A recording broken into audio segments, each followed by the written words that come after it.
This conference will now be recorded. యోగ వాసిష్టము వైరాగ్య ప్రకరణము 5వ రోజు. మనస్సు. ఆ తర్వాత 16వ సర్గలో శ్రీరాముడు మనస్సు యొక్క స్వభావము గురించి విపులముగా విశ్లేషించాడు. మహర్షి, ఈ మనస్సుకి ఊర కుక్కకి పెద్ద తేడా లేదు. ఊర కుక్కలాగే ఈ మనస్సు కూడా ఇటు నుంచి అటు, అటు నుంచి ఇటు ఏదో గొప్ప పని ఉన్నట్లు వేగముగా పరుగులు తీస్తూ ఉంటుంది. దానికి పని లేదు, దాని పరుగులకు ఫలితమూ లేదు. మనసు గతి ఇంతే. ఓకే, అయితే ఇక్కడ రాములు వారు చెప్తున్నారనమాట మనస్సు కోసం. ఈ మనస్సు ఒక ఊరకుక్క లాంటిది. ఊరకుక్క ఏం చేస్తుంది? ఇటించటు అటించిటు పరిగెలుతుంది, కారణం ఏమీ లేకపోయినా. అలాగే ఈ మనస్సు ఎప్పుడు కూడా ఇటించటు అటించిటు పరిగెడుతూనే ఉంది.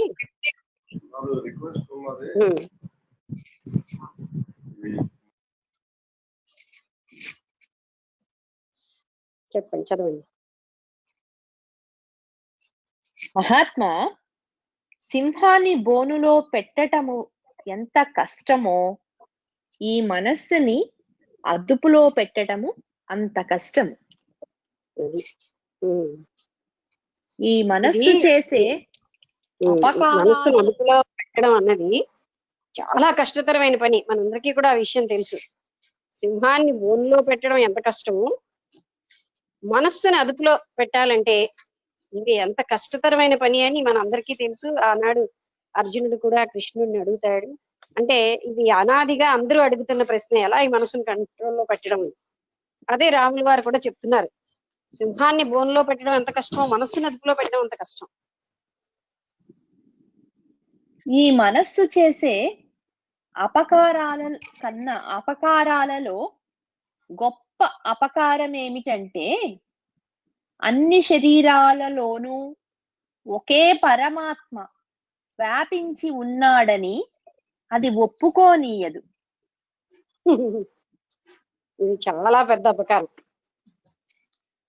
అంటే మనకి ఇది అనిపించదు కూడా, ఎందుకంటే మనస్సు చెప్పేది వింటాం కదా, అన్ని శరీరాల్లో ఒకే పరమాత్మ వ్యాపించి ఉంటాడన్న దాన్ని ఒప్పుకోనియదు. నేను వేరేగా ఉన్నాను అనే భావాన్ని ఇస్తుంది అనమాట. ఆ వేరు భావాన్ని ఇస్తూ ఉంటుంది కనుక ఇది ఒప్పుకోనివ్వట్లేదు. అన్నిట్లోని ఒకే పరమాత్మ ఉన్నాడన్న సత్యాన్ని ఒప్పుకోనివ్వకుండా చేస్తోంది. ఎప్పటికప్పుడు భేద దృష్టిని తెచ్చి నెత్తిన రుద్దుతూ ఉంటుంది. ఈ భేద దృష్టి వల్ల దుఃఖము తప్పదని నేను తెలుసుకున్నాను. అది ఎప్పటికప్పుడు భేదం, వీళ్ళు వేరు నేను వేరు, ప్రపంచం వేరు నేను వేరు, ఇలాంటి భేద దృష్టిని మనకి తెచ్చి అది మనకి ఎంతో దుఃఖాన్ని తెస్తుంది. భేద దృష్టి ఎప్పుడైతే ఉందో అది దుఃఖం ఎక్కువైపోతుంది. దుఃఖమే దానివల్లే కాదు, దుఃఖానికి కారణం ఈ భేద దృష్టి. ఈ మనస్సు సామాన్యముగా అలవాటు ప్రకారం నడుస్తూ ఉంటుంది.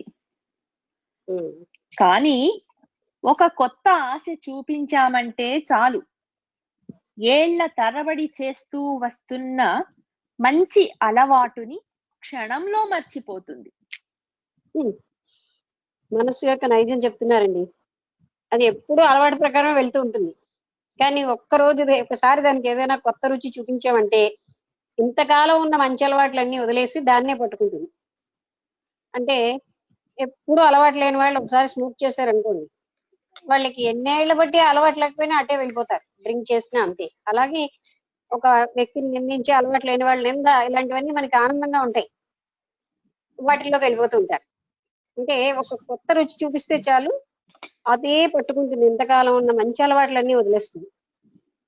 కానీ గొప్పగా చెప్తున్నాడు రాముల వారు మనస్సు యొక్క తత్వాన్ని. మనం కూడా అనుభవించాం కానీ ఇంత బాగా చెప్పలేకపోయాం. సముద్రమంతా త్రాగేయవచ్చు, మేరు పర్వతాన్ని పెకిలించి నెత్తికి ఎత్తుకోవచ్చు, భగ భగ మండే నిప్పుని మృంగవచ్చు, కానీ ఈ మనసుని నిగ్రహించటము మాత్రము సాధ్యము కాదు. సరే, ఈ కష్టతరమైన పనులన్నీ చేయొచ్చు, కానీ మనస్సును నిగ్రహించడం మాత్రం అందులో ఎంతో సత్యం ఉంది.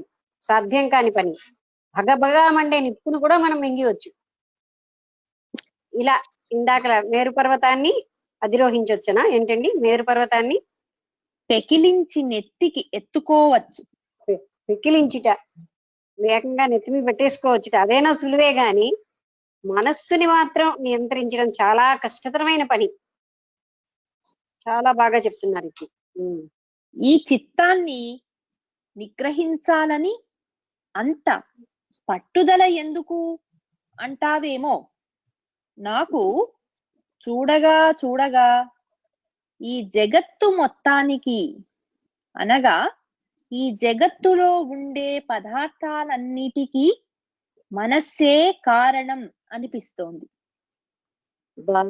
చూసారా? అయితే మీరు అడగొచ్చు, అంత కష్టమైన మనసును నిగ్రహించడం ఎందుకు అని. ఎందుకు నిగ్రహించాలనిపిస్తోందంటే, ఈ జగత్తులో ఈ వేరువేరుగా అన్ని రకాలు కనిపించడానికి ఈ మనస్సు వల్లే ఇలా కనిపిస్తోంది అని నాకు అర్థమైంది. ఇలా దానికి మనస్సే కారణం అని నాకు అర్థమైంది. ఒక శ్లోకం చెప్పారండి. చిత్తం కారణమర్థానాం తస్మిన్ సతి జగత్రయం తస్మిన్ క్షీణే జగత్క్షీణం తచ్చిత్తిత్స్యం ప్రయత్నతః. అవును, దృశ్యమాన పదార్థాలన్నిటికీ కారణము మనస్సు. మనస్సు పనిచేస్తూ ఉంటేనే ఈ మూడు లోకాలు ఉంటాయి. మనస్సు క్షీణించిపోతే జగత్తు కూడా క్షీణించిపోతుంది. రాములు వారు తనంతట తనే అది గమనించారు. మనస్సు క్షీణించిపోతే జగత్తు కూడా క్షీణించిపోతుంది. అంటే ఈ జగత్తు ఉన్నది అన్నది ఈ మనస్సు వల్లే నాకు తెలుస్తోంది. అందుకని ఈ మనస్సును నిగ్రహించాల్సిన అవసరం ఉంది ఆయనకు అనిపించింది. ఇందుకు సుషుప్తి అవస్థే మంచి నిదర్శనం. కనుక ఎంత ప్రయత్నమైనా చేసి జగత్తు మొత్తానికి మూలమైన ఈ మనస్సుకి ప్రతి మానవుడు చికిత్స చేసుకొని తీరాలి. అది ఈ జగత్తు మొత్తానికైనటువంటి కారణమైనటువంటి దీనికి ప్రతి మానవుడు చికిత్స చేసుకోవాలి. ఇప్పుడు తృష్ణ గురించి చెప్తున్నారండి. తృష్ణ అంటే అంతులేని అత్యాస.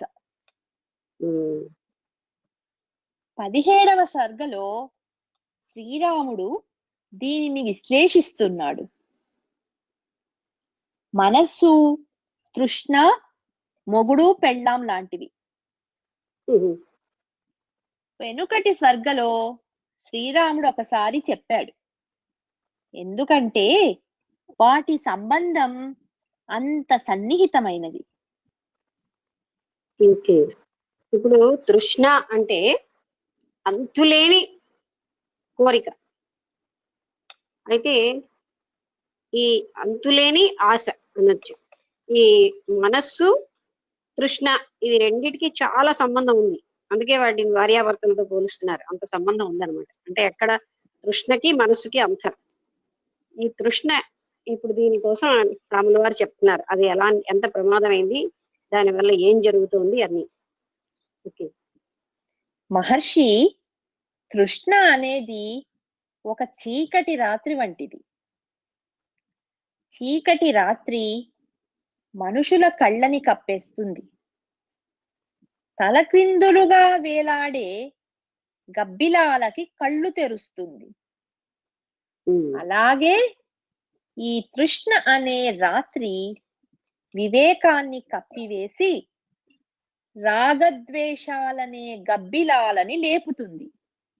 అదేండి, అంటే ఎలా అయితే రాత్రి అన్నిటినీ కప్పివేస్తోంది, కానీ గబ్బిలాలు మాత్రం అవి లేచి చాలా యాక్టివ్ గా ఉంటాయి.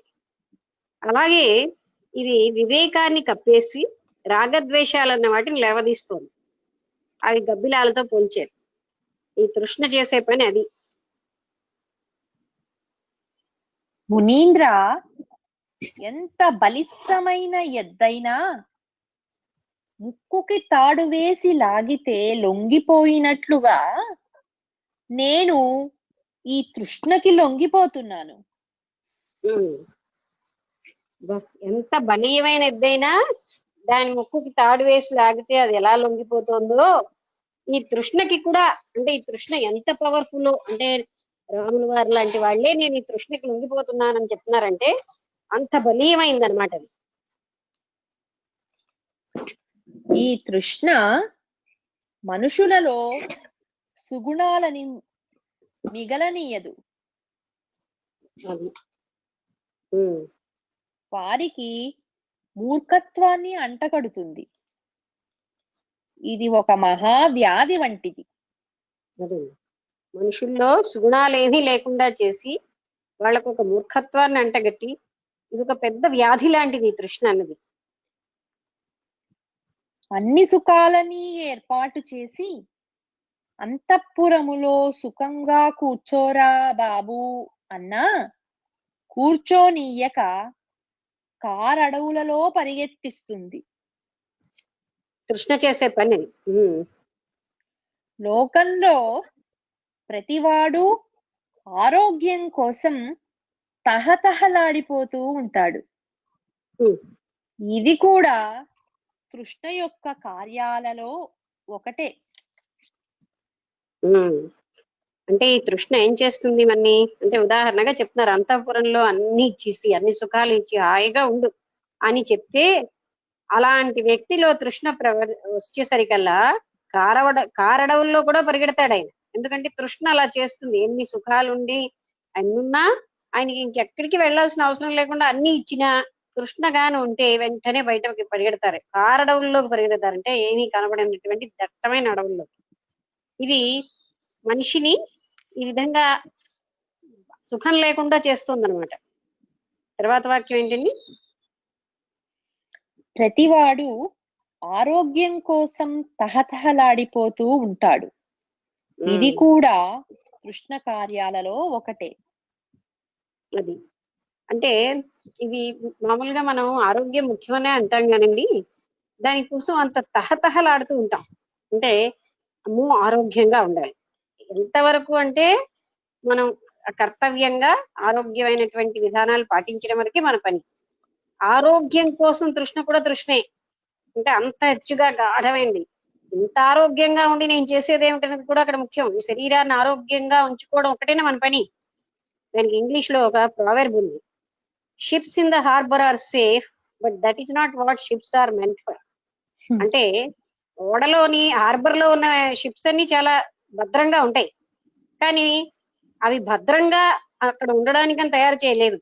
అలాగా శరీరాన్ని ఆరోగ్యంగా ఉంచుకోవడం అవసరమే. ఆరోగ్యంగా ఉంచుకోవడం ఒకటే కాదు ముఖ్యం, ఆరోగ్యవంతమైన శరీరాన్ని ధర్మ కార్యాల్లో వాడటం కూడా అంత ముఖ్యమే. కేవలం ఆరోగ్యం కోసమే తహతహలాడుతున్నాం కానీ ఆరోగ్యవంతమైన శరీరాన్ని ధర్మ కార్యాల్లో కూడా ఉపయోగించుకోవాలని తహతహలాడాలి. ఎందుకంటే శరీరమాధ్యం కలు ధర్మ సాధనం. ధర్మ సాధనానికి శరీరం అవసరం.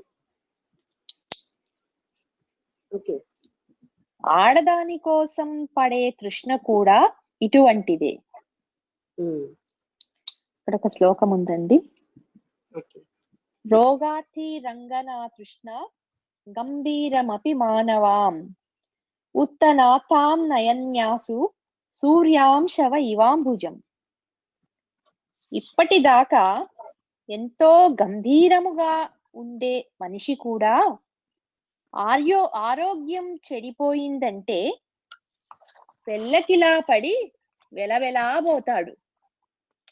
అలాగే ఎంతో ఉన్నతముగా కనిపించిన వ్యక్తి ఆడదాని మోజులో పడేసరికి నోరు ఆవలించి దాని ముందు వెల్లికిలా పడిపోతాడు.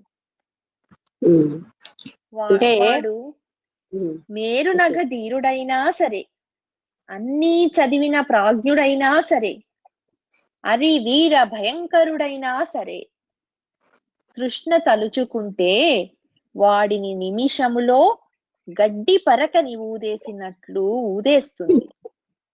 తృష్ణకు అంత బలం ఉంది. అంటే రెండు చెప్పారు, ఒకటి ఆరోగ్యం విషయంలో, రెండు స్త్రీ విషయంలో. ఆ స్త్రీ విషయంలో ఎంత పండితుడైనా, ఎంత విద్వాంసుడైనా, అలాగే ఎంత బలవంతుడైనా, మహారాజులైనా, అంటే అంత సామ్రాజ్యాధిపతి అయినా సరే తృష్ణ ముందు ఆయన గడ్డి పరకలాగా అయిపోతున్నాడు, అంటే విలువ లేకుండా అయిపోతాడు. అంటే స్త్రీ యొక్క తృష్ణ. అలాగనే ఆరోగ్యం కోసం ఒక్కసారి అనారోగ్యం వచ్చేసి, చాలా మంది చూడండి, మాకు చిన్నప్పటి నుంచి ఒక్క జలుబు కూడా రాలేదండి అంటారు. శరీరం అన్నది రోగాల నిలయమే. తెలిసి బయట వ్యక్తపడే కొన్ని ఉంటాయి, అవ్యక్తంగా కొన్ని ఉంటాయి. ఎవరికి అలా ఉండదు. అయితే అహంకారం ఉంటుందన్నమాట. నేనేదో ఆరోగ్య నియమాలు పాటిస్తున్నాను కనుక నేను ఆరోగ్యంగా ఉన్నాను, అంతేగాని దైవానుగ్రహం వల్ల ఉన్నాను అనుకో. ఎంత ఆరోగ్య నియమాలు పాటించినా మనం ఇంత ఆరోగ్యంగా ఉంటున్నామా? దైవానుగ్రహం వల్లే ఆరోగ్యంగా ఉంటున్నాం. అయితే సరే, అనారోగ్యం వచ్చింది అనుకోండి, వెంటనే డిప్రెషన్ లోకి వెళ్ళిపోతారు. శరీరం అనేది వస్తూనే ఉంటుంది అనే ఒక సత్యాన్ని మనం తీసుకోము. ఆరోగ్య తృష్ణ మనిషిని అలా చేస్తుంది. ఓకే, మహర్షి, తృష్ణ ఒక వ్యాధి అని ఇదివరకే చెప్పాను. ఇది ఎంత రాములు గారు చెప్తున్నారు చూడండి, క్వశ్చన్ అడగడానికి ముందు తన అనుభూతి అంతా చెప్తున్నారు. ఆయనకి వైరాగ్యం వచ్చింది కదా. ఇది నిజానికి మన అందరికీ దీన్ని తెలుసుకోవాల్సిన విషయమే. ఇవన్నీ ఇది మామూలు వ్యాధి కాదు, మశూచి వ్యాధి. మశూచి వ్యాధికి మందు వేసే కొద్దీ పెరుగుతుంది. అందుకే దానికి మందు వేయవద్దని, దాని మాట మరిచిపోతే తగ్గిపోతుందని వైద్యులు చెబుతూ ఉంటారు. ఈ తృష్ణ పరిస్థితి కూడా అంతే. ఎంత బాగా పోల్చారు. ఇది మామూలు వ్యాధి కాదు, మశూచి వ్యాధి. మశూచి వ్యాధికి మందు వేయకపోతే అది తగ్గుతుంది, మందు వేస్తే పెరిగిపోతుంది. అలాగే తృష్ణకు కూడా దానికి తగినవన్నీ ఇస్తున్న కొద్దీ అది పెరిగిపోతుంది. దాన్ని అలాగే నెగ్లెక్ట్ చేస్తున్నప్పుడే అది తగ్గుతుంది. అందుకని ఎంత బాగా ఉపమానం పెట్టారో చూడండి. ఇక్కడ ఒక శ్లోకం చెప్పారండి. తృష్ణా విఘాచికా మంత్ర చింతాత్యాగో హి కథ్యతే. మశూచి వ్యాధి లాగానే తృష్ణా వ్యాధికి కూడా ఒక మంత్రము ఉంది. ఆ వ్యాధికి ఈ వ్యాధికి కూడా అదే మంత్రం, అదే చింతాత్యాగం. అంటే భోగ్య విషయాలను స్మరించకుండా ఉండటం. అదే మంత్రం రెండింటికి, చింతాత్యాగం. అంటే అలాంటి ఆలోచనలని వదిలేయాలి. అంటే ఏవైతే తృష్ణ కోరుతుందో దాన్ని అన్నింటినీ నెగ్లెక్ట్ చేసేస్తేనే అందులోంచి బయటపడగలం. దానికి అందిస్తూ ఉంటే అది పెరిగిపోతుంది. మందేస్తే మసూచి పెరిగినట్టుగా ఆ వస్తువులను అందిస్తున్న కొద్దీ అది పెరుగుతూనే ఉంటుంది, కానీ తగ్గదు. ఎందుకంటే విషయానుస్మరణమే తృష్ణకి మూల కారణం. ఇక్కడ ఇంకో శ్లోకం ఉంది. విషయానుస్మరణ అంటే ఈ విషయ వస్తువుల కోసం స్మరించి వాటిలో సుఖాన్ని స్మరించడం వల్లే ఈ తృష్ణకి అది మూల కారణం. ఇవన్నీ ఎంతో బాగుంటాయి, ఎంతో సుఖాన్ని ఇస్తాయి, ఇలాంటి ఆలోచనలే తృష్ణకి కారణం. ధ్యాయతో విషయాన్ పుంసః సంగస్థే కాపజాయతే సంగాత్స జాయతే కామః అని పెద్దలు నిర్ణయించారు. విషయాలను గూర్చి ఆలోచిస్తూ ఉంటే వాటి మీద సంగం పెరుగుతుంది. సంగం అంటే స్నేహం. సంగం వల్ల వాటిపైన కోరిక కలుగుతుంది. అది ముదిరితే దాని పేరు తృష్ణ. ఏదైతే ఆలోచిస్తామో దాంతో మనకి సంఘం ఏర్పడుతుంది, అంటే సాంగత్యం. అంటే ఎక్కువగా విషయ సుఖాలు ఆలోచించామనుకోండి, వాటితోటి మనకి సాంగత్యం ఏర్పడుతుంది. దాంట్లోంచి మనకి కోరిక, మోహం ఉద్భవించి తీవ్రతరమైన కోరికనే కదా తృష్ణ అంటున్నాం. అలాంటి సాంగత్యం వల్ల మనకి తృష్ణ ఏర్పడుతుంది. అంటే విషయ సుఖాలు బాగుంటాయని ఆలోచిస్తున్న మనసులో తృష్ణ జనిస్తూ ఉంటుంది. దేహం. ఇక 18వ స్వర్గలో శ్రీరాముడు మానవ శరీర తత్వాన్ని గూర్చి విశ్లేషణ చేస్తున్నాడు. ఆశ పనికిరాదని చెప్పినాక శరీరము మీద ప్రత్యేకముగా ఆశ పనికిరాదని చెప్పవలసిన పని లేదు. ఇంకా కొంచెము వెనక్కి వెడితే మానవులకు తమ ఆయుష్ మీద ప్రీతి. ఆశ పనికిరాదు అని చెప్తున్నప్పుడు శరీరం మీద ఆశ అసలే పెట్టుకోకూడదని అందులో ఉంది ఆ మీనింగ్ కూడా. అంటే మనం శరీరం మీద ఆశ పనికిరాదు అన్న విషయాన్ని నెగ్లెక్ట్ చేసేస్తాం, పట్టించుకోము. ఆశ అన్నది పనికిరాదు అన్నప్పుడు శరీరం మీద కూడా ఆశ ఉండకూడదు. ఇంకా చెప్పాలంటే ఆయుష్, అయ్యో నేను తక్కువ కాలం బతుకుతానేమో, నేను చనిపోతానేమో, అది బాధ.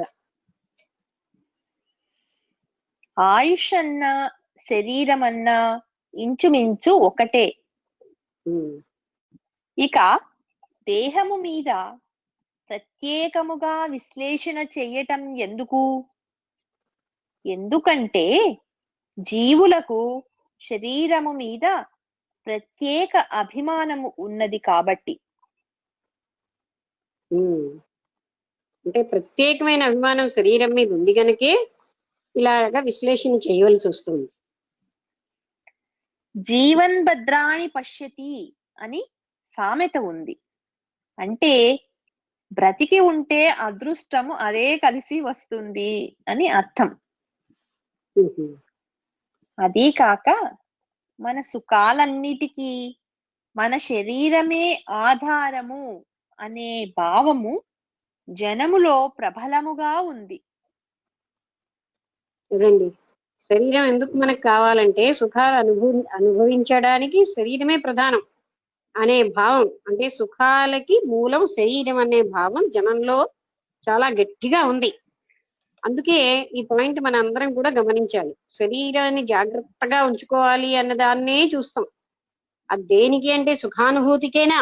అదే మన మనసులో ఉంటుంది. సుఖానుభూతి కేవలంగా శరీరం ఉంటే వచ్చేస్తుందా?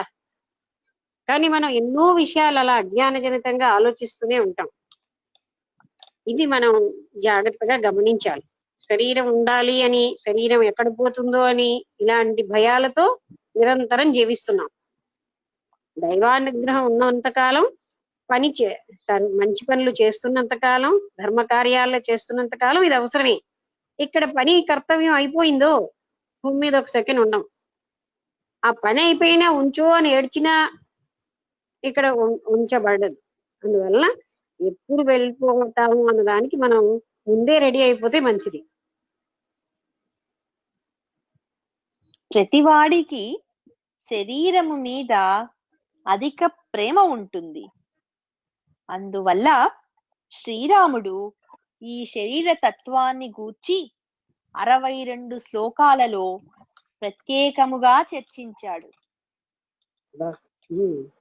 దీనిలో ఉండే మంచిని చెడును కూడా విమర్శించి చివరికి రాముడు ఏమన్నాడంటే, సతత భంగుర కార్య పరంపర విజయజాత జయం హఠవృతిషు ప్రబల దోష మిదంతు కలేవరం తృణ వివాహమప్యోహ సుఖం స్థితః.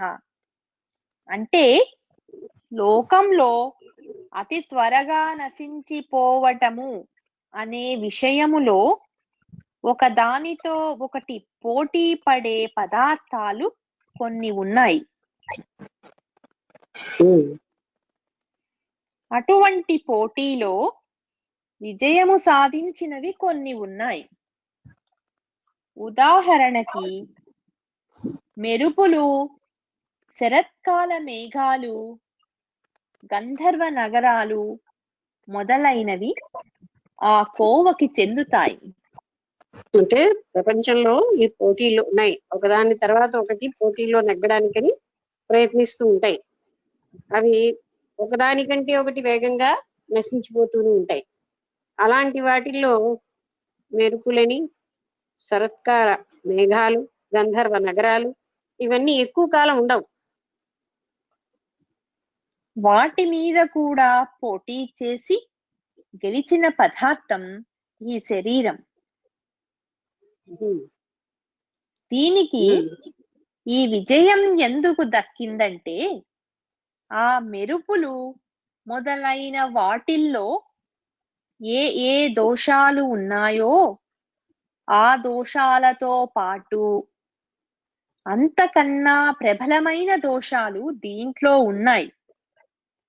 అందువల్ల ఈ శరీరము గడ్డిపోచ కంటే హీనము అని నేను నిర్ణయము చేశాను.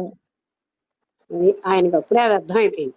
అంటే ఈ మెరుపులు, ఈ మేఘాలు, ఈ గంధర్వ నగరాలు మొదలైన వాటి అన్నింటిలో ఏ దోషాలు ఉన్నాయో అంతకంటే ప్రబలమైన దోషాలన్నీ మన శరీరంలో ఉన్నాయి.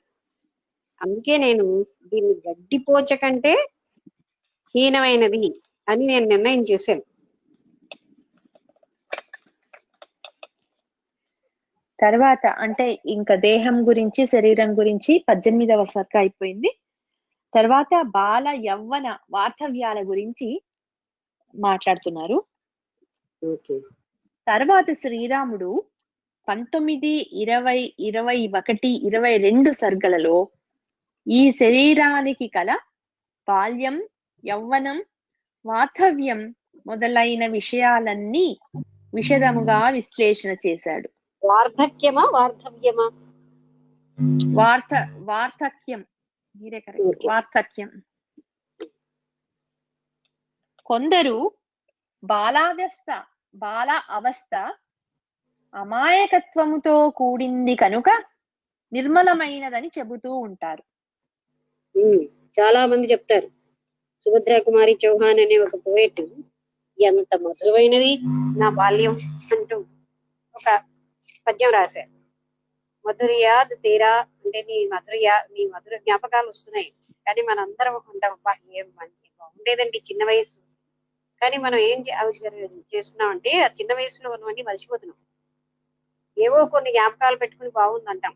నిజం చెప్పాలంటే బాల్యమే అన్నిటికంటే బాధాకరమైంది. ఒక చీకటి అంటే భయం, మనుషులంటే భయం, మనకి అన్ని భయాలే చిన్నప్పుడు. పెద్దవాళ్ళు ఎవరైనా తెలియని వాళ్ళు కానీ కొంచెం వికృతాకారంలో వ్యక్తులుంటే భయం, అన్ని మనకి భయమే. అంటే ఎప్పుడు ఎవరు ఏమిటంటారో భయం, ఎప్పుడు దెబ్బలాడతారో భయం, ఇలాంటివన్నీ చాలా రకంగా ఎన్నో బాధలు పడుతూ ఉంటాం. మనకి తెలియదు కానీ అది అన్ని మర్చిపోతాం. చిన్న వయసులో ఇంకా మనకి భయాలు, ఆందోళనలు ఎక్కువ. అప్పుడు ఉన్న స్థితిని మర్చిపోయి బాల్యం బాగుంటుందని అనేసుకుంటాం. అంతేనండి, మీరు ఇప్పుడు చెప్పిందే ఇక్కడ ఈ పారాగ్రాఫ్ అంతా ఉంది. చదవనా మరి? చదవండి. కొందరు పసిపిల్లలు దేవుడితో సమానమని పొంగిపోతూ ఉంటారు. మరికొందరు పసిపిల్లలని చూస్తే ఆనందంగా ఉంటుంది అంటూ ఉంటారు. పసిపిల్లలని చూస్తే ఎదుటి వారికి ఎలా ఉంటుంది అనేది ప్రశ్న కాదు. పసితనములో జీవుడు ఏ రకమైన అనుభూతి ఉంటుంది అనేది ముఖ్యం. ఆ దృష్టితో పరిశీలించినప్పుడు పసితనము అజ్ఞానానికి, చాంచల్యానికి, కామక్రోధాలకు నిలయమై ఉంటుంది. కనుక ఆ దశలో జీవికి సుఖము చాలా స్వల్పమని శ్రీరాముడు నిర్ణయించాడు. ఇంకోటి ఏంటంటే ఆ దశలో అజ్ఞానం ఎక్కువ ఉంటుంది. తెలియనివన్నీ ఎందుకు ఇలా చేస్తున్నారో వాళ్ళకి అర్థం కాదు. మనం దానికంటే పెద్దవాళ్ళు ఏం చేస్తారు, ఉట్టుకుటినే భయపిస్తుంది. అలాంటివన్నీ వాళ్ళు ఉట్టుకుటినే చేస్తున్నారన్న జ్ఞానం ఉండదు కనుక నిజంగా భయపడిపోతూనే ఉంటారు. అలాగా ఎన్నో భయాలు, ఆందోళనలతో కూడిందే బాల్యం. పసిపిల్లలను చూస్తే మనకి ఎలా అనిపించిందని రెండో సంగతి. పసిపిల్ల అవస్థలో ఉన్నప్పుడు మనం ఎలాంటి బాధలు పడ్డామన్నది మనం మర్చిపోయాం. అందుకే ఆయన శైశవం భయమందిరం అని బాల్యం అనేది అన్ని భయాలకి నిలయం అని నిర్ణయం చేశారు. బాల్యంలో అన్ని భయాలేనండి. బాల్య దశ మూర్ఖత్వం, అశక్తి, పరాధీనత్వం, అజ్ఞానం అనే దోషాలకి నిలయం. అది చూసారా, అజ్ఞానం, పరాధీనం. పోనీ అని కోపం వచ్చిందా వాళ్ళకి, అయినా మళ్ళీ ఇంకొకళ్ళ మీదే వాళ్ళు ఆధారపడాలి. అంటే ఆ చిన్న వయసులో మరీ చిన్న నెలల పిల్లలుగా ఉన్నప్పుడు వాళ్ళకి ఎవరో ఎత్తుకోవాలి. ఆ తర్వాత కూడా ఎంతో ఆధారపడే ఉంటారు. అందుకని బాల్యంలో పరాధీనత చాలా ముఖ్యమైనది. ఇవన్నీ మనం మర్చిపోతున్నాం. ఏదైనా ఒక మీద ఉన్న వస్తువు కావాలంటే పెద్దవాళ్ళని అడగాలి. వాళ్ళు పొట్టిగా చిన్నగా ఉంటారు కదా, అప్పుడు ఏంటంటే పరాధీనమే అన్నిటికీ. అలాగే వాళ్ళకి ఆహారం కావాలన్నా పరాధీనమే. ఇలాగా ఇవన్నీ మనం మర్చిపోయాం. అందువల్ల ఎంతో బాగుంటుంది అనుకుంటాం, కానీ ఎంతో కష్టకరమైంది. ఇవన్నీ చూస్తే బాధాకరమైందే బాల్యావస్థ. లక్ష్మి,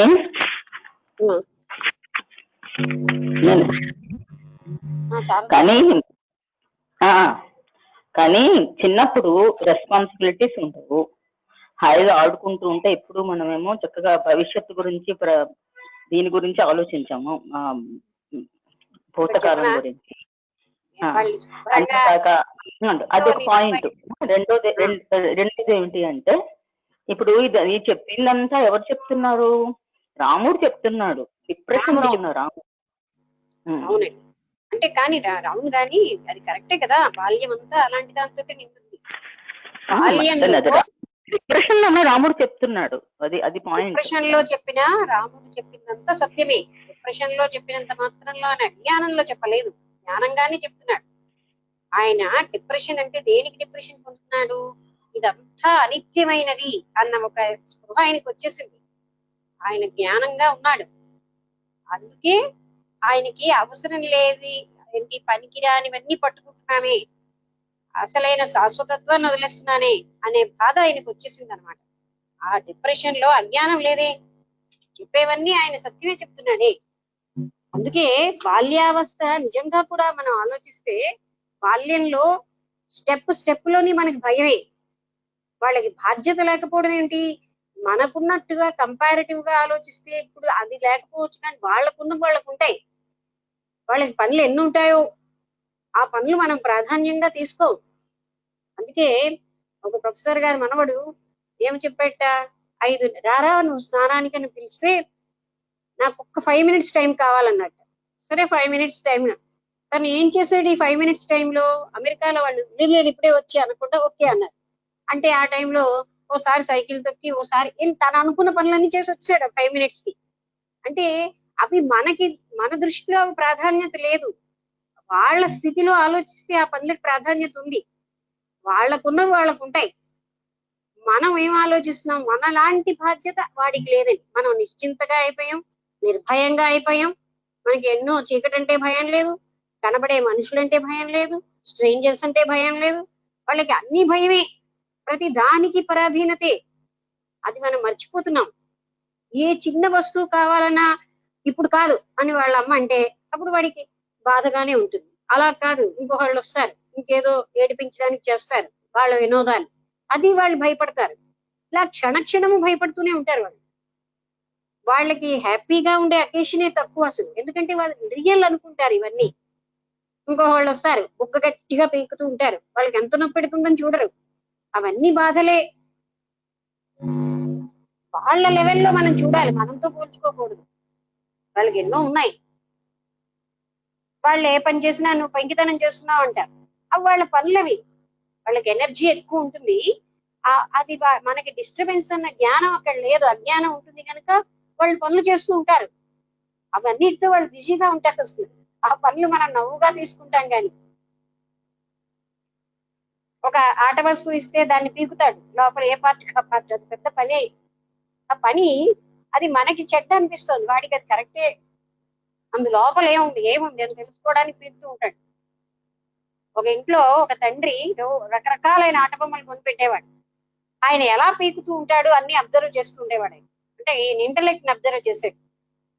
ఏ వయసులో ఆయనకి ఇంటలెక్ట్ ఏ విధంగా ఉంది అంటే మనం వాళ్ళని అర్థం చేసుకుంటే అప్పుడే వాళ్ళలో ఉన్న ప్రజ్ఞలు బయటపడుతూ ఉంటాయి.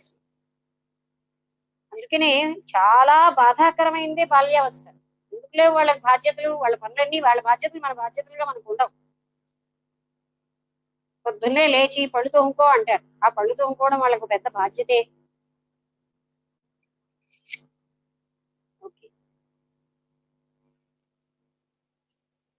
చదవనా అండి?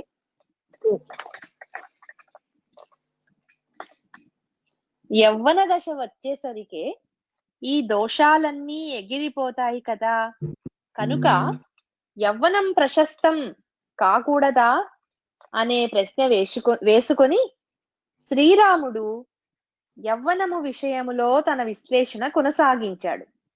అది ఇప్పుడేంటి, బాల్యం కంటే యవ్వనం గొప్పది కదా, యవ్వనం మంచిదే కదా అని అనొచ్చు. కానీ యవ్వనం విషయంలో ఆయన ఇలా చెప్తున్నాడు.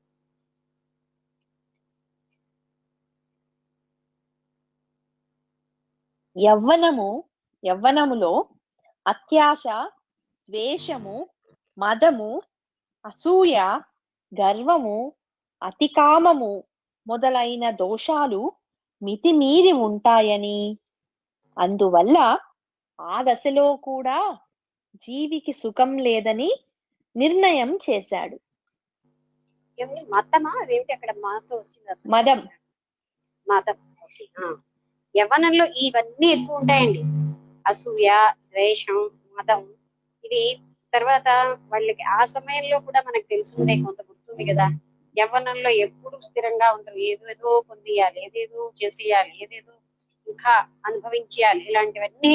అంటే తర్వాత అప్పుడప్పుడే పెరుగుతూ ఉంటారు కదా, ఇవన్నీ ఎక్కువ ఉంటాయి. మోహం ఎక్కువ ఉంటుంది, మదం ఎక్కువ ఉంటుంది, కోపం ఎక్కువ ఉంటుంది, ఇవన్నీ ఎక్కువగా ఉంటాయి. అందుకని యవ్వనావస్థలో కూడా జీవికి సుఖం లేదు. ఎప్పుడు ఏదేదో ఏదేదో అంటూ పొందాలి, అది ఒక రెస్ట్లెస్ గా ఉంటారనమాట యవ్వనావస్థలో. చివరగా అలాంటి దోషాలు లేని యవ్వనము ఎవరికీ ఉండదా అంటే, ఆకాశంలో అడవులు ఉండడం ఎంత అసంభవమో అలాంటి యవ్వనం ఉండడము కూడా అంత అసంభవమే అని తేల్చివేశాడు. ఆకాశంలో అడవులు ఉండడం ఎంత అసంభవమో ఇలాంటి దోషాలు లేకుండా ఉన్న యవ్వనం కూడా అంత అసంభవమే అంటున్నారు. ఇది నిజమే కదండి. యవ్వనావస్థ అనేసరికల్లా బాడీ పరంగా, మానసికంగా అలాంటివి మనం ఇప్పుడు అందరిలో చూస్తున్నాం. మనది మర్చిపోయినా సరే అది ఆ రకంగా జీవి సుఖశాంతులు పొందటం లేదు యవ్వనావస్థలో కూడా. యవ్వనము ప్రధానముగా కామావేశానికి ముఖ్య స్థానం. ఇది కాకుండా కామ ఆవేశానికి కూడా అది చాలా ముఖ్య స్థానం అయ్యింది. ఈ దశలోనే స్త్రీ పురుషులకి పరస్పర ఆకర్షణ తీవ్ర స్థాయిలో ఉంటుంది. దానివల్ల వారు అనేక పొరపాట్లు చేస్తూ ఉంటారు. దీనికి తోడు మరో బాధ ఏమిటంటే కామానికి అది ఎక్కువ అవకాశం వచ్చేది. అందుకని స్త్రీ పురుషులు ఇద్దరిలో కూడా ఈ కామావేశం ఎక్కువ ఉండడం వల్ల ఎన్నో పొరపాట్లు చేస్తూ ఉంటారు. అందువల్ల శ్రీరాముడు ఈ సందర్భంలో స్త్రీల పట్ల పురుషులకి కల ఆకర్షణ గురించి ప్రత్యేకముగా విశ్లేషణ చేశాడు. ఆధ్యాత్మిక గ్రంథాలలో ఇలా స్త్రీ ప్రసక్తి వచ్చిన చోటల్లా దానికి మనం స్త్రీ పురుషుల పరస్పర ఆకర్షణ విషయముగానే అర్థము చేసుకోవాలి. అదే ఎక్కడ స్త్రీ అని వచ్చినా అక్కడ స్త్రీకి అంటే పురుషుడికే గాని, పురుషుడు అంటే స్త్రీకి లేదని అనుకోవద్దు. పరస్పరం ఉన్నది అనేది అర్థం చేసుకోండి అని చెప్తున్నారు. అంతేకాని స్త్రీ జాతి నిందగా దీనిని మనము భావించరాదు. జాతిగా స్త్రీ నింద అనేది మన సిద్ధాంతానికే వ్యతిరేకం. భోగ వస్తువుగా స్త్రీని దర్శించేటప్పుడు మాత్రమే ఇలాంటి నింద ప్రసక్తమవుతుంది. భోగం అనేది స్త్రీ పురుషులకి పరస్పరం ఒకరి వల్ల ఒకరికి కలుగుతుంది. ఆధ్యాత్మ శాస్త్రంలో మనము ఆ భోగ తృష్ణ గురించి చర్చిస్తూ ఉంటాము. కనుక ఇలాంటి సందర్భాలలో వచ్చిన చర్చలన్నీ స్త్రీ పురుషులకి సమానంగానే అన్వయిస్తాయని మనము అర్థం చేసుకోవాలి. భోగతృష్ణ అన్నది స్త్రీ పురుషులకి సమానంగానే ఉంది అని మనం అర్థం చేసుకోవాలి. ఈ చర్చలో శ్రీరాముడు అపాత రమణీయత్వ కల్పతే కేవలం శ్రీయాహ అని సిద్ధీకరించాడు. అంటే స్త్రీ పురుషులు ఒకరి పట్ల ఒకరు అవిచారిత రమణీయతను కల్పించుకుంటారు తప్పితే నిజమైన రమణీయత్వము అక్కడ లేదు అని నిర్ణయించాడు. అవిచార రమణీయత అంటే విచారం చెయ్యకుండా ఉన్న రమణీయతని ఒకరి పట్ల ఒకరు కల్పించుకుంటారు, కానీ అక్కడ నిజమైనటువంటి రమణీయత ఏమీ లేదు. వాళ్ళు కల్పన వల్లే ఆ రమణీయత వస్తుంది, ఊహ వల్ల. తరువాత శ్రీరాముడు వార్తక్యాన్ని గురించి పరిశీలన చేసి ఇలా విశ్లేషణ చేశాడు. అపర్యాప్తం హి బాలత్వం బాలాత్పిబతి యవ్వనం యవ్వనం చ జరా పశ్చాత్ పశ్య కర్కశతాన్వితః. జీవి బాల్యదశలో ఆటల మీద ఆసక్తితో ఉండి వాటి మీద ఇంకా ఆసక్తి తీరకుండా ఉన్న సమయములోనే యవ్వనము వచ్చి మీద పడి బాల్యాన్ని మింగివేస్తుంది. ఈ యవ్వనములో కామోపభోగాల మీద ఆశ ఇంకా తీరకుండానే వార్ధక్యం వచ్చి పడి యవ్వనాన్ని మింగేస్తుంది. చూశారా మహర్షి, ఈ బాల్య యవ్వన వార్ధక్య దశలే ఒకదాని మీద ఒకటి ఎంత క్రూరంగా వ్యవహరిస్తున్నాయో. ఆ తరువాత చదవనా మీరు చెప్తారా? ఆ తరువాత వార్ధక్యములో అనుభవించే శక్తి ఉండదు, కానీ కోరికలు మాత్రం పెరిగిపోయి ఉంటాయి. అందువల్ల వార్ధక్యం శోకాలకి, మోహానికి, వినియోగాలకి, విషాదాలకి, చింతలకి, అవమానాలకి ప్రముఖ స్థానముగా ఉందని శ్రీరాముడు నిర్ణయించాడు. బాల్యంలో ఉన్నటువంటి బాల్యం ఇంకా పూర్తిగా తీరకుండానే వార్ధక్యం యవ్వనం వచ్చి మింగేస్తుంది. యవ్వనంలో ఉన్నటువంటి కామాది తృష్ణలు ఏవి పూర్తిగా తీరకుండానే వార్ధక్యం వచ్చేస్తుంది. అయితే ఇంకా వార్ధక్యంలో కొన్ని సుఖమా అంటే, బేకన్ అనే ఒక ఇంగ్లీష్ రచయిత మాత్రం వార్ధక్యమే చాలా గొప్పదన్నాడు. ఎందుకంటే కొన్ని రకాలైనటువంటి ఆవేశాలు అవి తక్కువగా ఉంటాయి, మనసు ఏదేదో పొందియాలని తపన తగ్గిపోతుంది కనుక వార్ధక్యంలో మనిషి కూల్ గా ఉంటాడు అని చెప్తారు. కానీ వార్ధక్యంలో కూడా చాలా మంది ఇంకా తీరని కోరికలతో, శరీరం ఫిట్ గా ఉండదు, కోరికలు ఇచ్చుగా ఉంటాయి, అలాంటి వాటితో బాధపడుతూ ఉంటారు. అందుకని వార్ధక్యంలో ఉన్న బాధలన్నీ చెప్పారు. అంటే శరీరం ఏమో ఒకవైపు తన పటుత్వం తగ్గిపోతూ ఉంటుంది, దాని యొక్క శక్తి క్షీణిస్తూ ఉంటుంది, కోరికల మీద తపన మాత్రం పోదు. దాంతో మనిషి చాలా ఒక రకమైన బాధ కలుగుతుంది, డిప్రెషన్ లోకి వెళ్ళిపోతుంటాడు. అంటే తన శరీరానికి కోరికలు కూడా సైమల్టేనియస్ గా తగ్గిపోయి అనుకోండి హాయి ఉంటాడు. అలా కాకుండా కోరికలు విజృంభణ ఉంటుంది, నిరాశ, నిస్పృహ, అవమానం. ఎందుకంటే అంతవరకు ఎంతో ముఖ్యంగా ఇంపార్టెంట్ విఐపిగా చూస్తున్న వ్యక్తిని ఏమి పనికిరాని వ్యక్తిగా చూసేస్తారు. అంతవరకు తను పనికిరాని వ్యక్తి అయిపోయాడని తనకు తెలియదు. అంటే ఫర్ ఎగ్జాంపుల్, మనం చిన్నప్పుడు చిన్నపిల్లవి అంటూ ఉంటారు. ఆ చిన్నపిల్ల అనగానే ఒక సడన్ గా ఆంటీ అని ఎవరో పిలుస్తారు, అంకుల్ అని. నేను పెద్ద అయిపోయాను. ఈ లోపల ఏమో పెద్దవాళ్ళు ఇంకా ఆంటీ అంకుల్ గా ఉండేసరికల్లా వీళ్ళేమో తాతగారు, అమ్మమ్మ గారు, మా అమ్మగారు అయిపోతారు. అంటే ఇక్కడ చెప్పేది ఏంటంటే ఇంకా వీళ్ళ లోపల డిజైర్స్ ఉంటూనే ఉంటాయి, అదర్ ఏజ్ పైన వస్తూ ఉంటుంది, కానీ లోపల మెచ్యూరిటీ అలా రాదు. దాంతో ఏంటంటే చాలా బాధలు. ఎందుకు అవమానాలు అంటే, పెద్దవాళ్ళు అయ్యాక మనము చిన్నపిల్లలకి కూడా మనలాగే ఉంటుంది, వాళ్ళకి కూడా ఎంతో మనం చిన్న వయసులో ఉన్నట్టుగా వాళ్ళకి అన్ని రకాలు ఉంటాయని యాక్సెప్ట్ చెయ్యం. మనమే ఇంపార్టెంట్ అంటాం.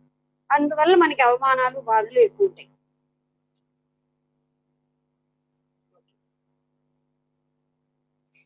చదవనండి. చెప్పండి. ఈ విధముగా శ్రీరాముడు తన దేహముతో సహా ప్రపంచములో గల సమస్త వస్తువులలో ఉండే దోషాలని విస్పష్టంగా దర్శించటము వల్ల ఆయనకి తన సూక్ష్మ దేహము మీద కూడా ఏ రకమైన వ్యామోహము లేదని చెప్పినట్లయింది. ఆయనేమో అన్ని దోషాలని చూసేది ప్రపంచంలో ఉన్న వస్తువుల్లోని, మామూలుగా శరీర అవస్థలలోని, అన్నిటిలోని. అప్పుడు అంటే అలా అన్ని పరిశీలించగా చూడడం వల్ల వచ్చిన వైరాగ్యమే. అందుకని ఎందులో కూడా ఏ రకంగాను అంటే స్పష్టంగా చూసేది గనక ఎక్కడ ఏ రకమైనటువంటి సుఖం లేదు అన్నది ఆయనకి తెలిసిపోయింది.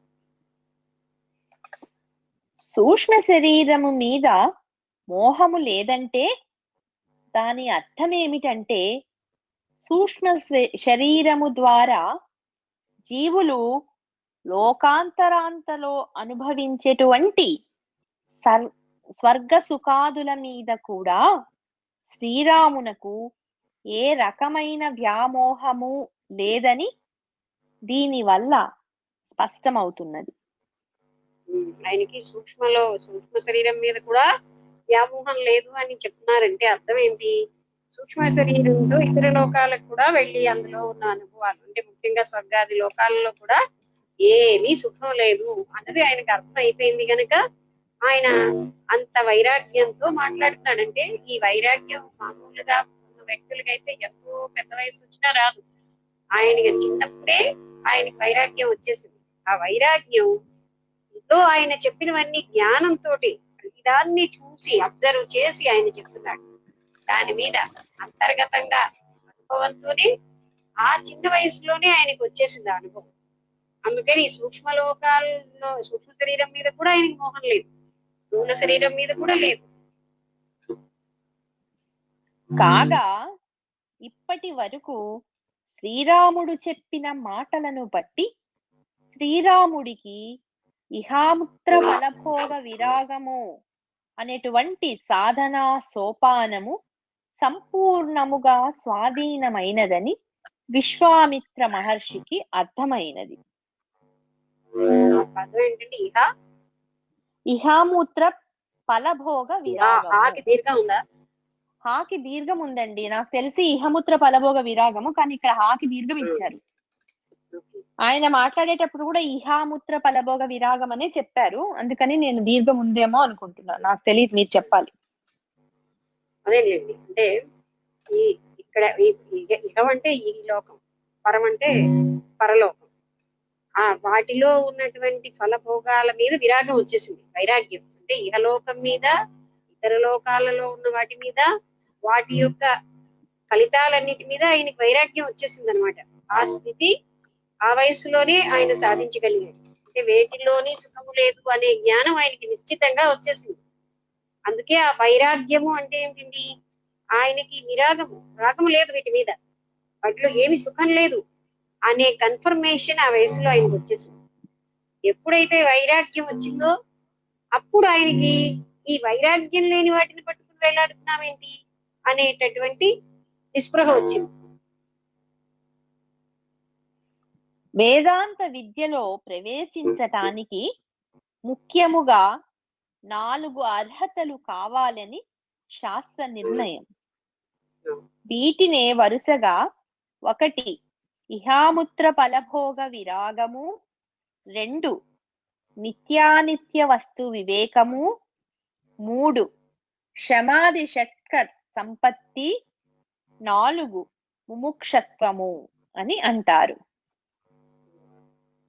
అంటే ఈ మొట్టమొదటి వైరాగ్యం అంటే ఇహానికి పరలోక విషయాల మీద ఆయనకి వైరాగ్యం వచ్చేసింది. రెండోది నిత్యానిత్య వివేకం, ఇది నిత్యము అనిత్యం. అంటే మనం ప్రతి నిత్యము కూడా ఏమి చూస్తూ ఉండాలి, ఇది నిత్యమైందా అనిత్యమైందా? నిత్యము అంటే ఆత్మతత్వం వ్యామోహం నిత్యం కనుక దానికి సంబంధించిందా, లేకపోతే దాన్ని వదిలేయగలగాలి. అందుకే నిత్యానిత్య వివేకం అన్నది చాలా ముఖ్యం. తర్వాత ఏంటండి, క్షమాది క్షమ, షట్ షట్ సంపత్తి. షట్ సంపత్తి అనేది ఉండాలి. షడ్గుణాలు, షట్ సంపత్తిలో అందులో నిరంతరంగా ప్రసన్నంగా ఉండడం, తృప్తిగా ఉండడం, అలాంటివన్నీ వస్తాయి. తర్వాతది ముముక్షత్వం. ముముక్షత్వం అంటే మోక్షం మీద ఇష్టం, మోక్షాన్ని ఆశించిన వాడిని ముముక్షువు అంటారు. ఈ 4 అర్హతలు వైరాగ్యం అంటే ఈ మోక్ష మార్గంలో వెళ్లే వాళ్ళకి ఈ 4 అర్హతలు అవసరం. వీటిలో ఇప్పటికే మొదటి సోపానమైన ఇహాముత్ర ఫలభోగ విరాగాన్ని వర్ణించినట్లయింది. ఇక పై సర్గలలో శ్రీరాముడు తన యొక్క నిశిత పరిశీలన ద్వారా తనకు కలిగిన నిత్యానిత్య వస్తు వివేకాన్ని విశ్వామిత్ర మహర్షికి మనవి చేసుకుంటున్నాడు. అంటే ఇప్పుడేమో ఇహ పరలోకాలలో ఉన్న విషయాల మీద, ఫలాల మీద ఆసక్తి లేకపోవడం అన్నది ఇతను చెప్పాడు. ఇప్పుడు నిత్యానిత్య వివేకం అన్నది ఇంకా రాబోయే దాంట్లో చెప్తారనమాట. సమయం అయిపోయిందా ఏంటి? ఉంది ఇంకా 6 నిమిషాలు. ఓకే, నేను ఇక్కడ ఆపమంటే ఆపుతాను. ఇక నెక్స్ట్ కాలం గురించి మాట్లాడుతున్నారు ఆయన. మీరు ఇప్పటి వరకు అయినది వివరించి చెప్తానంటే ఇంకా నేను చదవడం ఆపుతాను. మీరు ఎలా చెప్తే అలా. అలాగే. అంటే మనకి ముఖ్యంగా వైరాగ్యం అన్నది చాలా అవసరం. ఎందుకంటే మన నిత్య జీవితంలో కూడా మనల్ని బంధించేది ఈ మోహాలే. వీటన్నిటి పట్ల, ఈ జగత్తులో ఉన్నటువంటి విషయ వస్తువుల పట్ల ఆసక్తి ఉన్నంత వరకు మనం ఎప్పుడు ముందుకు వెళ్ళలేము. ముముక్షులైన వాళ్ళు ముందుకు వెళ్ళలేరు. ముముక్షువులు అంటే మోక్షాన్ని ఆశించి మోక్ష మార్గంలో ప్రయాణించే వాళ్ళని ముముక్షువులు అంటారు. వాళ్ళకి ప్రతిబంధకాలు విషయ వస్తువులే. విషయ వస్తు ప్రేమ అంటే సాంగత్యం. వీటిని ఎక్కువగా వాటితోటే మనం ఉంటున్న కొద్దీ పెరుగుతూనే ఉంటాయి. దాని మీద అనుభవించాలన్న కోరిక, తృష్ణ పెరిగిపోతూ ఉంటుంది. ఆ తృష్ణ పెరుగుతున్న కొద్దీ అశాంతి, చికాకులు ఎక్కువైపోతాయి. అందుకే మనకి కోపం కూడా, ఆ కోరిక తీరినప్పుడు కోపం ఎక్కువగా వచ్చేస్తుంది. ఇలాగా శరీరం మీద మనకి ఎంత వ్యామోహమో చూడండి. ఏ మాత్రం ఈ శరీరానికి ఏ చిన్న అపకారం జరిగినా ఇంకోరి మీద, అది చిన్న పిల్లల్లో కూడా మనం చూస్తాం. అంటే వాళ్ళకి ఎన్నో జన్మల నుంచి వచ్చేస్తుంది వాళ్ళ శరీరం ఎక్కువ అన్న భ్రాంతి.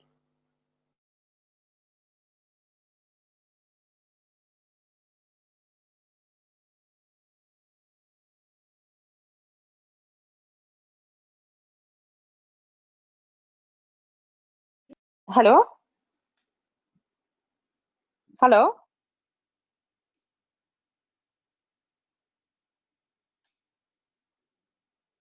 హలో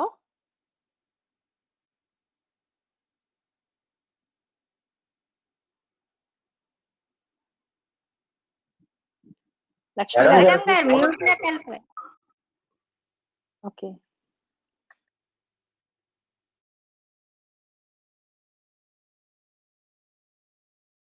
మ్యూట్ లేదు ఆవిడది. మ్యూట్ లేదు కానీ ఏంటో మరి వేరే కాల్ ఏమన్నా వచ్చిందా ఏంటి? మరి సౌండ్ లేదు.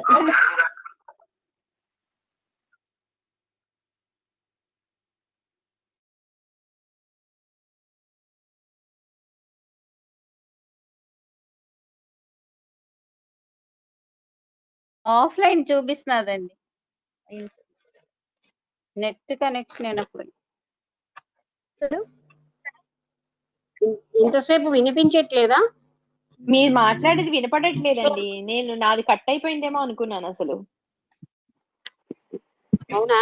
ఆఫ్లైన్ కిషోర్ ఫోన్ చేసే వరకు తెలియదు. కిషోర్ ఫోన్ చేసే వరకు నాకు తెలియలేదు, నాకు వినపట్టలేదు. ఓకే, అంటే మనకి ఈ శరీరం మీద వ్యామోహం, ప్రపంచంలో ఉన్నటువంటి తీవ్రమైన కోరికలు, ఇవన్నీ మన్ని అంటే ఎంతో అడ్డుతున్నాయి అన్నమాట వైరాగ్యం అనేది రాకుండా. అలాగే బాల్య యవ్వన కౌమార అంటే వృద్ధాప్య అవస్థలలో కూడా ఉన్న దోషాలు చూపిస్తున్నారు. అంటే మనం ఏ సమయంలోని మనలోని జీవి సుఖపడటం లేదు. ఎందుకంటే ఈ తీవ్రతరమైనటువంటి కోరికలు, వాటి మీద ఇంకా అనుభవించాలి అనే తపన, ఇవన్నీ కలిసి మనిషిని మళ్ళీ మళ్ళీ తిరిగి తిరిగి అందులో ఏమీ లేదని తెలుస్తూనే ఉంటుంది, కానీ మళ్ళీ మర్చిపోయి మళ్ళీ అదే కోరికలు తెచ్చుకోవడం అనే దాంట్లోని రెస్ట్లెస్ గా ఉంటాడు జీవి. అందుకని వైరాగ్యం అన్నది చాలా అవసరం. అందుకే వైరాగ్యం ఒక సంపద అంటారు. అందుకే మనం సంపద అంటే కేవలంగా బాహ్యంగా ఉన్నటువంటి ధనము, వస్తువులు కాదు. ముముక్షత్వంలో వైరాగ్యం చాలా అవసరమైన సంపద. ఈవెన్ బాహ్యమైన విషయాల్లో కూడా వైరాగ్యం ఉన్న వాళ్ళు బ్యాలెన్స్డ్ గా చక్కగా ముందుకు వెళ్ళగలరు. బాహ్య జీవిత ఇహలోకంలో కూడా వైరాగ్యం చాలా అవసరమే. ఈ విధంగా రాములు వారికి వచ్చిన వైరాగ్యం అనే ద్వారా మనకి చూపెట్టారనమాట వైరాగ్యం ఎంత అవసరము, ఎలాంటి వాటి మీద మనుషులకు మోహం ఉంటుంది, ఇవన్నీ వివరించి ఈ అధ్యాయంలో మనకి క్లియర్ గా చెప్పారనమాట. అంటే మనుషులకి ఎంతవరకు ఉండాలో అంతే, టూ మచ్ గా అంత కోరిక ఉంటున్న కొద్దీ తనకి బాధలే అనే విషయాన్ని తెలుసుకోవడం. ఎన్నాళ్ళైనా సరే మనకి వైరాగ్యం రాదు కనుక వాటికి ఆ వస్తువుల్ని ఇవ్వకుండా, అంటే ఎలా అయితే అగ్నిలో ఆజ్యం పోస్తూ ఉంటామో, ఈ కోరిక తీరుతున్న కొద్దీ కోరికలు పెరుగుతూనే ఉంటాయి. అందుకని వాటిని మనం వైరాగ్యం ద్వారా అధిగమించాలి. ఓకే అండి, ఒక నిమిషం ఉంది, చదవమంటారా? చదువు. ఒక్క నిమిషానికి ఏం చదువుతాం, ఇంకా టైం ఉందని. అందుకేనండి మనకి నిత్య వివేకం అన్నది ఎంత అవసరం. అంటే ఇది ముందు ఏంటంటే ఇది రైటా, ధర్మమా కాదా, ఇది మంచిదా కాదా, ఇది మనకి అంటే శాశ్వతత్వం వైపు తీసుకెళ్తోందా లేదా, మన నిత్య జీవితంలో ప్రతి క్షణం మనం ఎరుకతో చూసుకుంటూ ఉండాలి. ఏ యాక్టివిటీ గాని, ఏ వస్తువు యొక్క ఆవశ్యకతని గాని మనం శాశ్వతత్వం వైపు తీసుకెళ్తుందో వాటితోటి సంపర్కం పెట్టుకోవడం, అలాంటి మిత్రులనే పెట్టుకోవడం. సాంగత్యం కూడా చాలా అవసరమైంది. అలాంటి సాంగత్యంతో ఉండడం. రాములు వారు మనకి బోధపరిచారు కదా మనుషులు ఏ విధంగా మునిగిపోతున్నారన్నది. అందుకని అవన్నీ మన కోసమే, మన రిఫ్లెక్షనే. అవి మనం కూడా తెలుసుకుని ఇవన్నీ మనం వదులుకుని ముందుకు వెళ్ళాలి అని తెలుస్తుంది. వైరాగ్యం అనేది అత్యవసరమైన అర్హత ముముక్షువులకి. ఇక్కడితో ముగించేద్దామండి. అందరికీ నమస్కారం. నమస్కారం అండి.